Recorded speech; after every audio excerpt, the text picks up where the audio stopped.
दोस्तों स्वागत है आप सबका एक बार फिर एक नए वीडियो में। पुराने वीडियोस में हम लोगों ने आधुनिक भारत में गांधीवादी युग पर प्रारंभ किया था। गांधीवादी युग को हम लोग स्टार्ट कर चुके थे। हम लोग देखे कि गांधी जी का कैसे भारतीय जो स्वतंत्रता आंदोलन है उसमें प्रवेश हुआ और उनके आने के बाद किस प्रकार से जो भारत का स्वतंत्रता आंदोलन है वो आगे बढ़ा।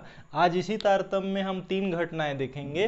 रोलेट एक्ट, जलियांवाला बाग हत्याकांड और उसके बाद हंटर कमेटी। इन तीनों को एक साथ पढ़ना जरूरी है क्योंकि ये तीनों ही जो घटनाएं हैं वो आपस में एक दूसरे से जुड़ी हुई हैं। तो सबसे पहले देखते हैं रोलेट एक्ट। ये 1919 हो गया है, ये 1919 में आया था।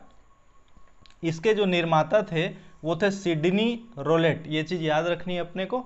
उसके बाद ये देखेंगे कि इस एक्ट का उद्देश्य क्या था। तो इस एक्ट का उद्देश्य था सरकार के खिलाफ होने वाली गतिविधियों को रोकना। हमको एक चीज़ याद रखना है कि जैसे कि पिछले वीडियो में हम लोगों ने पढ़ा था कि जो इंग्लैंड था वो 1914 से किस में फंसा हुआ था, प्रथम विश्व युद्ध में फंसा हुआ था। ठीक है, प्रथम विश्व युद्ध में उलझा हुआ था।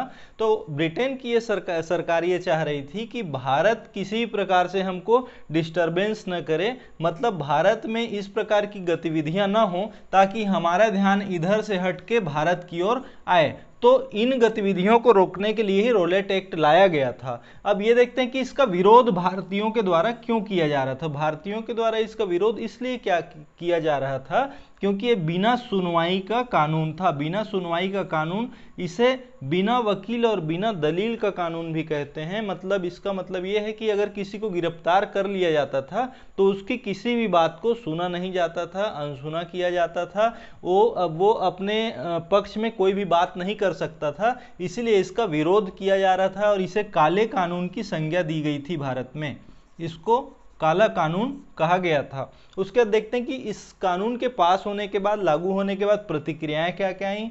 तो वायसराय की एक काउंसिल बनी थी, उसमें जो भारतीय थे, जो प्रमुख लोग थे जैसे मोहम्मद अली जिन्ना और मदन मोहन मालवीय, इन लोगों ने क्या किया कि इस वायसराय की जो काउंसिल थी इससे इस्तीफा दे दिया। ठीक है, इसके बाद हम देखेंगे कि 6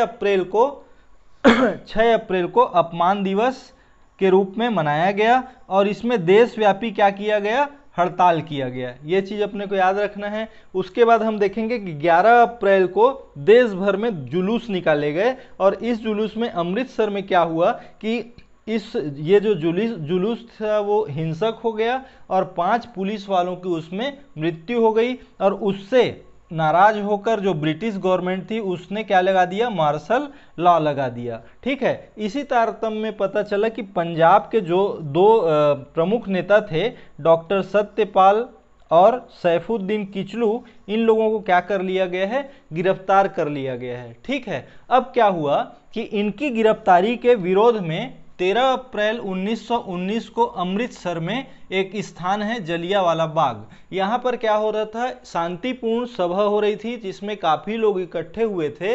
अचानक से वहाँ पर ब्रिटिशर्स का एक अधिकारी जनरल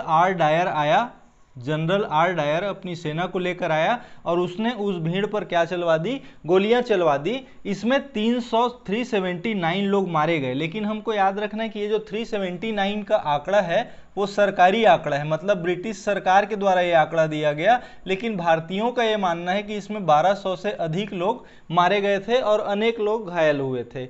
इस घटना की प्रतिक्रिया क्या हुई, बड़ी प्रतिक्रिया, कि रविंद्रनाथ टैगोर जो थे उनको अंग्रेज हुकूमत ने नाइटहुड की उपाधि दी थी। तो रविंद्रनाथ टैगोर ने नाइटहुड की उपाधि का परित्याग कर दिया था। ठीक है, अब हमको ये चीज याद रखना है कि रोलेट एक्ट के विरोध में वायसराय की कार्यकारिणी से किसने इस्तीफा दिया, मोहम्मद अली जिन्ना और मदन मोहन मालवीय ने। जलियांवाला बाग हत्याकांड के विरोध में रविंद्रनाथ टैगोर ने किस चीज से को त्याग दिया, नाइटहुड की उपाधि को। इस चीज को हमको याद रखना है। अब देखिए, पंजाब के गवर्नर थे ओ डायर। यहाँ पर याद रखना है कि इनका नाम था जनरल आर डायर, जिनने गोली चलवाई। और पंजाब के उस समय के जो तत्कालीन गवर्नर थे उनका नाम था क्या, ओ डायर। तो आपको कंफ्यूज नहीं होना है, यहाँ पर आर डायर है जिसने गोली चलवाई, और जो पंजाब के गवर्नर हैं वो उनका नाम था ओ डायर। तो ओ डायर ने इस घटना को सही ठहराया, मतलब उन्होंने कहा कि आर डायर ने जो कार्यवाही की है वो सही कार्यवाही है, किसी प्रकार की गलत कार्यवाही